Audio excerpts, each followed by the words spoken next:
saya nggak tahu juga tuh ya, kenapa nama saya kepilih. Mungkin saat itu ada 16 orang yang kepilih. Dari berapa ya? 48 atau berapa itu? Ya 16 orang kepilih.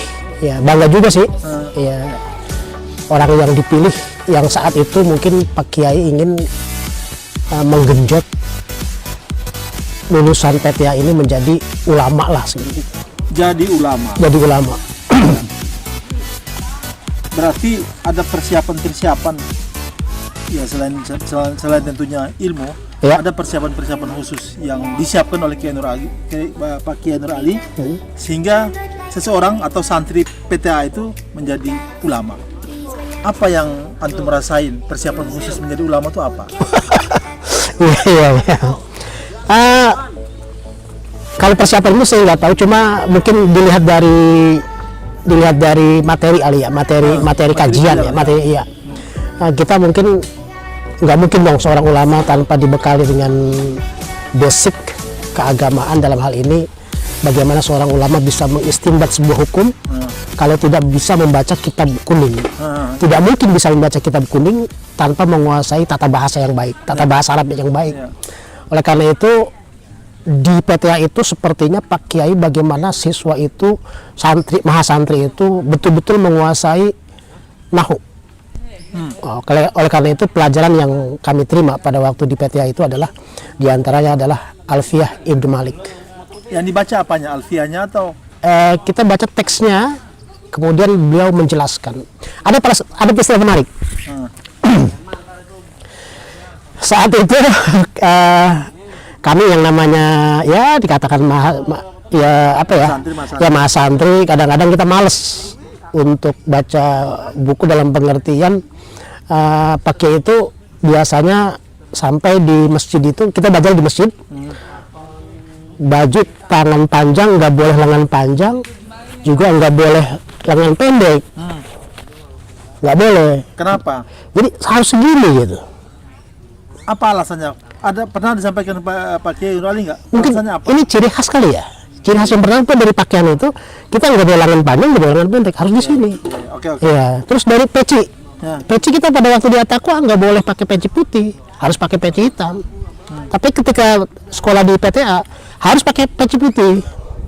Mungkin pembeda aja. Sekarang mungkin saya tanya, kan PTA itu kan Pak Kiai Nur Ali mempersiapkan santri-santrinya menjadi ulama. Ya. Sekarang antum merasa jadi ulama? Belum. Ya mungkin keilmuan kali ya, belum ya.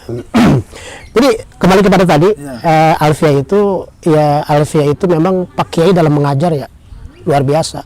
Jadi Pak Kiai itu meminta kita bukan untuk menerangkan sesuatu, tetapi kita berantem. Bahasanya kalau menurut Pak Kiai kita berkelahi intelektual sebelum menghadap beliau.